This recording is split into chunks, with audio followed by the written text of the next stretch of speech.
ರತನ್ ಟಾಟಾ ಅವರು ದೈವಾಧೀನರಾಗಿದ್ದರು. ಅವರು ದೇಶಕ್ಕೆ ನೀಡಿದ ಕೊಡುಗೆ ಎಂದಿಗೂ ಮರೆಯಲು ಅಸಾಧ್ಯವಾದಂಥದ್ದು. ದೇಶದ ಆರ್ಥಿಕತೆಗೆ ಅಪಾರ ಕೊಡುಗೆ ನೀಡಿದ ಟಾಟಾ ಗ್ರೂಪ್ನ ಮುಖ್ಯಸ್ಥರಾದರೂ ಅತ್ಯಂತ ಸರಳ ವ್ಯಕ್ತಿತ್ವದ ಮೂಲಕ ಕೋಟ್ಯಾಂತರ ಜನರ ಪ್ರೀತಿ ಗಳಿಸಿದ್ರು. ಅಂತಹ ರತನ್ ಟಾಟಾ 10 ವರ್ಷಗಳ ಹಿಂದೆ ಉಡುಪಿಯ ಪುತ್ತಿಗೆ ಮಠದ ಮೂಲ ಕ್ಷೇತ್ರಕ್ಕೆ ಭೇಟಿ ನೀಡಿದ್ರು.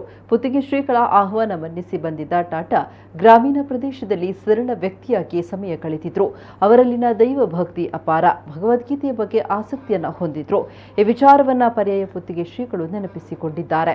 ದೇಶ ಮೊದಲು ಎಂಬ ಸಿದ್ಧಾಂತದೊಂದಿಗೆ ಉದ್ಯಮ ಕ್ಷೇತ್ರ ಬಲಪಡಿಸುವ ಮೂಲಕ ದೇಶದ ಆರ್ಥಿಕತೆಯ ಏಳಿಗೆಗೆ ದೊಡ್ಡ ಪಾಲು ಕೊಟ್ಟ ಸಂಸ್ಥೆ ಟಾಟಾ ಗ್ರೂಪ್. ರತನ್ ಟಾಟಾ ಅವರ ನಾಯಕತ್ವದಲ್ಲಿ ಶಕ್ತಿಯಾಗಿ ಬೆಳೆದು ನಿಂತ ಟಾಟಾ ಗ್ರೂಪ್ ಕೇವಲ ಒಂದು ಉದ್ಯಮ ಮಾತ್ರವಾಗಿ ಉಳಿಯದೆ ಟ್ರಸ್ಟ್ಗಳ ಮುಖಾಂತರ ಶಿಕ್ಷಣ, ಆರೋಗ್ಯ, ಗ್ರಾಮೀಣ ಅಭಿವೃದ್ಧಿಗೆ ಕೊಡುಗೆ ನೀಡಿದೆ. ಹಾಗಂತ ರತನ್ ಟಾಟಾ ಅತ್ಯಂತ ಸರಳ ವ್ಯಕ್ತಿಯಾಗಿದ್ದು ಎಲ್ಲರನ್ನ ಪ್ರೀತಿಸುವ, ಗೌರವಿಸುವ ಗುಣ ಹೊಂದಿದವರಾಗಿದ್ದರು. ಅಗಲಿದ ಚೇತನಕ್ಕೆ ಶ್ರೀಕೃಷ್ಣ ಮುಖ್ಯ ಪ್ರಾಣದೇವರು ಸದ್ಗತಿಯನ್ನ ಕರುಣಿಸಲಿ ಅಂತ ಪುತ್ತಿಗೆ ಶ್ರೀಗಳು ಶ್ರದ್ಧಾಂಜಲಿ ಸಲ್ಲಿಸಿದ್ದಾರೆ.